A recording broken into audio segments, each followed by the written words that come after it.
Nowadays, it's not really hard to find religious websites. The challenge lies more in actually finding one that people can relate to. Seminarian David Ryder says a website called whyamcatholic.com does just that by relying on the power of personal testimonies. When you read these stories, you're not reading about theories or doctrines, you're not reading a treatise on the church's teaching on some issue. You're reading about a person who was a certain way, whose life was in a certain darkness, who had an encounter with Christ in some way, and whose life was transformed afterwards. The website shares the personal stories of people who converted to Catholicism, everything from Buddhists, Protestants, Jews, and even atheists.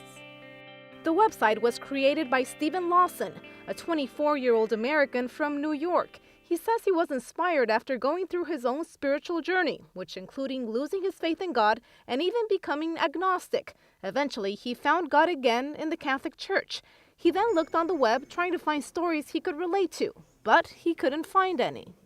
The way Christianity spread in the early centuries of the church, it spread because individuals told other individuals about their experience of being transformed by the risen Christ.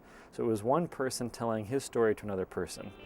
The website is based in New York, but its impact traveled all the way to Rome, Italy.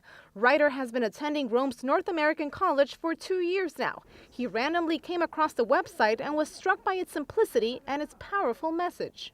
It's a way of gaining encouragement. If you are living in or working in an environment where the church is being attacked or where things seem demoralized or where many people are losing their faith, this website is a way to plug into the stories of people whose faith is very active and very vibrant in their lives.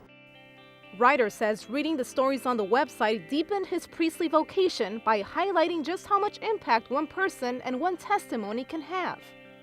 This just shows you why the church is trying to capitalize on social media, social communications, that we need to use the web. It's being used for bad things. We need to use it for good things. With so many reports about the decrease of practicing Catholics, Ryder says it's refreshing to read stories about people who actively chose to join and in some cases even rejoin the Catholic Church.